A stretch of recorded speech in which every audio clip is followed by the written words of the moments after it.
Thank you for tuning in to another episode of Best Served Chilled. I'm your host, Emily Kolb, bringing you the latest nightly news live from QRTN Studios. So, pour yourself a quarantini, grab a glass of water to help gulp down that palpable anxiety as we get things started tonight. In the past week, Americans around the country have started to receive their portion of the Corona Aid Relief Economic Security, or CARES Act, stimulus payment. This huge $2.2 trillion bipartisan package will be pumping out money to eligible Americans, as well as a slew of businesses, corporations, and industries who qualify for the aid. Before its passage, however, Donald Trump reportedly threatened to not sign the stimulus bill if the package included any funding for the United States Postal Service. Yes, the Postal Service, which has seen steady financial decline for well over a decade and is facing an insurmountable debt right now. While a decrease in mail volume, the sprawl in digital communication, and competition from private companies like FedEx and UPS contribute to the financial struggles of the Postal Service, they have also been tied to the Postal Accountability and Enhancement Act, which was passed by a Republican-led Congress in 2006, requiring the agency to pre-fund health benefits for their retired employees 50 years into the future. So I looked into what exactly that meant. And in an article written by Bill McCarthy for PolitiFact, the Postal Service was required to pay health benefits for its retirees until 2056, starting the first 10 years having to make yearly payments of around $5 billion. Clearly preventing it from being profitable. Even without that financial obligation, the Postal Service has continued to hemorrhage money and has been completely battered by the effects of the coronavirus, which has caused an even sharper downturn in mail volume. Postal Service is currently in need of at least $75 billion in aid to be able to sustain itself. Postmaster General Megan Brennan expressed to the House Oversight and Reform Committee that the agency is at risk of losing $13 billion in the 2020 fiscal year alone, with even higher losses over the coming years.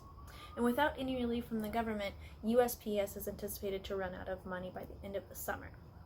Now, when the stimulus package was being negotiated, House Democrats had initially pushed the bill to include $25 billion in aid for the Postal Service, which was ultimately struck down by Treasury Secretary Steve Mnuchin, who claimed that even the lower $13 billion grant that legislators had negotiated would dismantle the entire CARES Act completely. So instead, a $10 billion loan for USPS was added to the package, which is still waiting on Treasury approval. So with the lack of adequate funding to the Postal Service, the American people are at risk of losing the universal service that the Postal Service is obligated to provide. They are literally required to deliver everywhere. They deliver life-saving prescription drugs, payments, voter registrations, campaign information, public health information, newspapers, and stimulus checks indiscriminately all over the country, even to the most rural and remote areas, which their privately owned counterparts do not provide service to or have the resources to provide to. So internet companies like Amazon specifically contract the Postal Service to make the last leg deliveries of their products to such remote parts of the country, which may be one of the reasons that the president wants to withhold funding for the agency. Trump has long criticized the Postal Service for not charging Amazon enough for their contracted services, blaming the major corporation for their demise.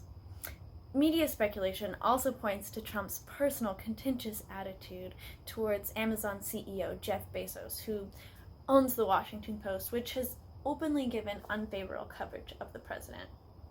Others suspect that the denial of the funding comes from a long-standing conservative push for the privatization of the agency for quite some time.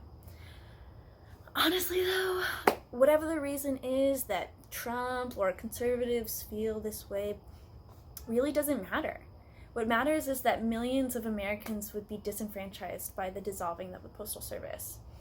In a time where consumer behavior has altered so drastically to shelter in place and maintain distance, it's imperative now that the USPS stays healthy and reliable so that all Americans have equitable access to the goods they need and as a means to exercise their constitutional right to vote. Colorado, Hawaii, Oregon, Washington, Utah, they already have successful mail-in voting elections with their ballots being sent to every registered voter who can vote in the mail, or they can take their vote and drop it off at a polling location. So the idea is that mass mail voting is pretty feasible. And in an election year, it seems especially important that citizens have access to mail services, as there has been an increase in the need for mail-in ballot options, specifically for those who are concerned with the vulnerability of their health and the risk of infection in response to COVID-19.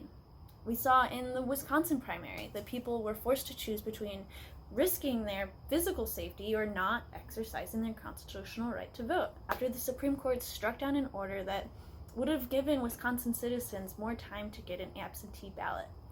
Lee Littman, an assistant professor of law at the University of Michigan, wrote in an article for The Atlantic, explained that this type of behavior is a tactical move to suppress the vote and to keep voter turnout low. And with 2020 being a major election year, it is crucial for our democracy's sake that Americans have the capability to participate in the voting process without the risk of life-threatening exposure.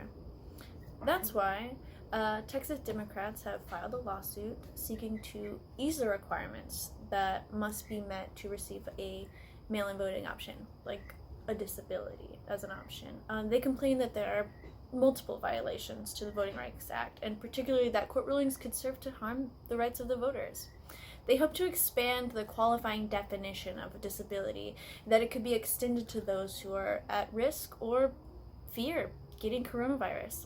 As it is currently, the Texas Election Code qualifies a person with a disability as someone who has an illness or a condition that keeps them from voting in person without the possibility of injuring their health. And it's likely that those who do fear exposure would not be able to place their vote if not given the option of a mail-in or absentee ballot voting option.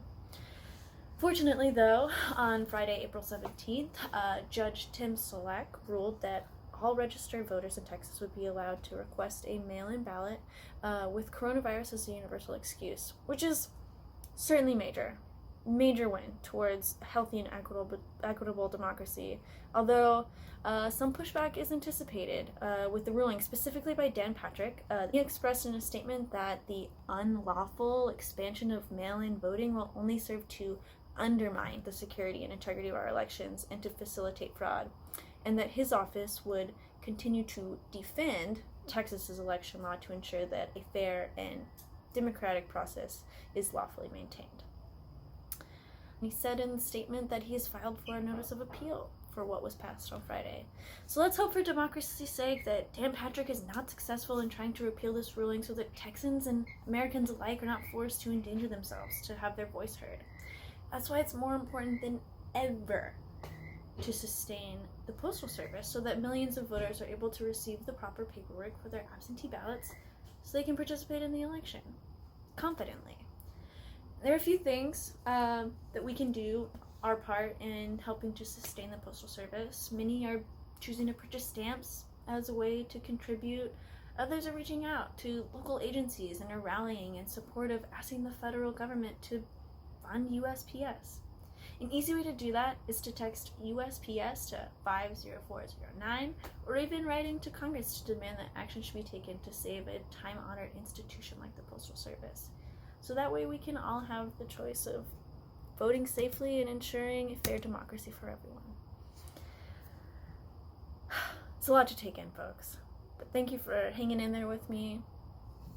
Take a drink if you need it. And go out there and vote and make your voice heard when it's time.